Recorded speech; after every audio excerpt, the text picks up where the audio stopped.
Cell growth तीनों में होती है क्योंकि साइटोप्लाज्म में चीजें तीनों में सिंथेसिस होती है। सबसे ज्यादा सेल ऑर्गेनिल जीवन में बनते थे तो मैक्सिमम सेल ग्रोथ जीवन में हुई। कुछ सेल ऑर्गेनिल की सिंथेसिस G2 में होती थी। डीएनए रेप्लिकेशन न्यूक्लियस में एस फेज में हुआ। सेंट्रोल का डुप्लीकेशन साइटोप्लाज्म में एस फेज में हुआ। हिस्टोन प्रोटीन की सिंथेसिस साइटोप्लाज्म में एस फेज में हुई। प्री माइटोटिक माइटोसिस से जस्ट पहले G2। माइटोसिस के बाद वापस से इंटरफेस, माइटोसिस के बाद वापस से इंटरफेस मतलब वापस से जीवन। ठीक है, ये आपका सिंथेटिक है तो सिंथेटिक से पहले प्री सिंथेटिक और सिंथेटिक के बाद आपका post synthetic. Between mitosis and initiation of DNA replication.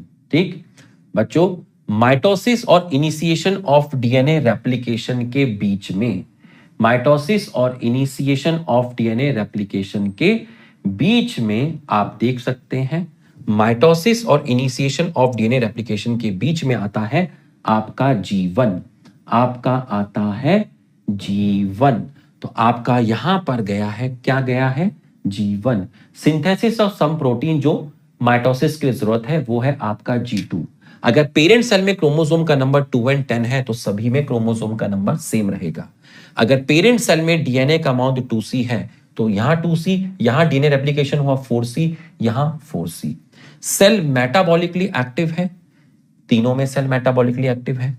ठीक है, आरएनए प्रोटीन की सिंथेसिस तीनों में होती है। वो कौन सा फेस है जहां पर सेल डिसाइड करेगी कि उसको डिवाइड करना है या नहीं करना है? वो फेस है जीवन, क्योंकि सेल जीवन से G0 में भी जा सकती है, परमानेंट जा सकती है, और अगर उसे डिवाइड करना है तो वो G0 से जीवन में आएगी। तो इस फेस में वो डिसाइड करेगी कि यहां जाना है या जाके वापस आना है। अगर ये जीवन से एस में चली गई तो ये वापस जीवन में नहीं जा सकती। तो वो कौन सा फेस है जहां पर सेल अगर पहुंच गई तो उसको डिवाइड करना पड़ेगा? वो है आपका एस फेस। G0 फेस को आप क्वेसेंट स्टेज बोलते हैं, इनएक्टिव स्टेज। इनएक्टिव इसलिए क्योंकि यहां सेल डिवाइड नहीं करती, अनलेस दे आर कॉल्ड। तब तक नहीं करेगी जब तक उसे ऐसा कहा ना गया हो करने के लिए। और कब कहा जाएगा ये डिपेंड करता है ऑर्गेनिज्म की रिक्वायरमेंट पर। सेल G0 में है, डिवाइड नहीं कर रही, मेरी स्किन में यहां पर चोट लगी, मेरी स्किन सेल डेड हो गई, मुझे नई सेल्स बनानी है, तो अब सेल डिवाइड करेगी। इसका मतलब सेल आपकी ओकेशनली भी G0 में एंटर कर सकती है, टेम्परेरी भी एंटर कर सकती है। तो सेल ओकेशनली और टेम्परेरी एंटर इनटू G0। ठीक है, ओकेशनली और temporary enter into G0 and it can back to G1 if it wants to divide. ठीक, G0 सेल साइकिल का पार्ट नहीं है। सेल मेटाबॉलिकली एक्टिव है बट डिवाइड नहीं करती, सेल साइकिल का पार्ट नहीं है। एनिमल सेल के अंदर माइटोसिस सिर्फ डिप्लॉयड सेल में होता है। कुछ एक्सेप्शन है, मेल हनी बी में जिसको बोलते हैं ड्रोन, वो हैप्लॉइड होता है और उसके अंदर आपका माइटोसिस होता है। प्लांट के अंदर माइटोसिस हैप्लॉइड और डिप्लॉयड दोनों में होता है। हैप्लॉइड पेरेंट सेल में डीएनए के अमाउंट को 2C नहीं बोलते, 1C बोलते हैं। तो इस केस में G1 में 1C, S में 2C, G2 में 2C, M में आपका आया 1C। ये कल हमने पढ़ा था। ठीक है, ये आपका पेरेंट सेल में हम 4 क्रोमोसोम लेके चले, G1 में 4 है, S में 4 है, G2 में 4 है।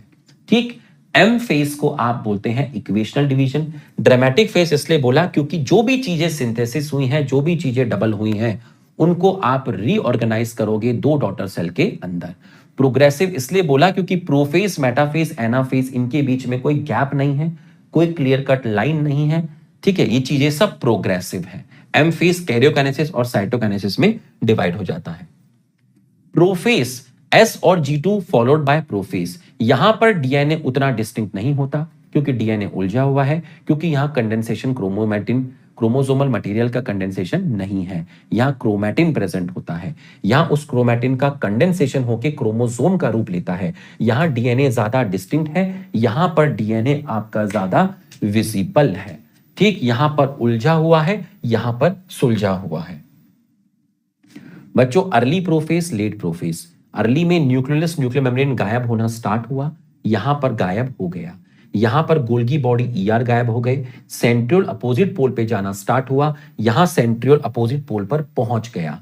ठीक, पहली बार क्रोमोसोम में दो क्रोमेटिड अच्छे से विजिबल प्रोफेस में हुए और ये दोनों क्रोमेटिड सेंट्रोमियर से आपके कनेक्टेड हैं। ये दोनों क्रोमेटिड आपके सेंट्रोमियर से आपके कनेक्टेड हैं। दोनों क्रोमेटिड आपके सेंट्रोमियर से आपके कनेक्टेड हैं। यहां कुछ माइक्रोट्यूब्यूल आ गए, यहां कुछ माइक्रोट्यूब्यूल आ गए। इन माइक्रोट्यूब्यूल को बोलते हैं एस्टर्स, इनको बोलते हैं स्पिंडल फाइबर, इन तीनों को मिलाकर बोलते हैं माइटोटिक एपरेटस। ये देख लीजिए क्रोमोसोम और डीएनए का अमाउंट आपका एकदम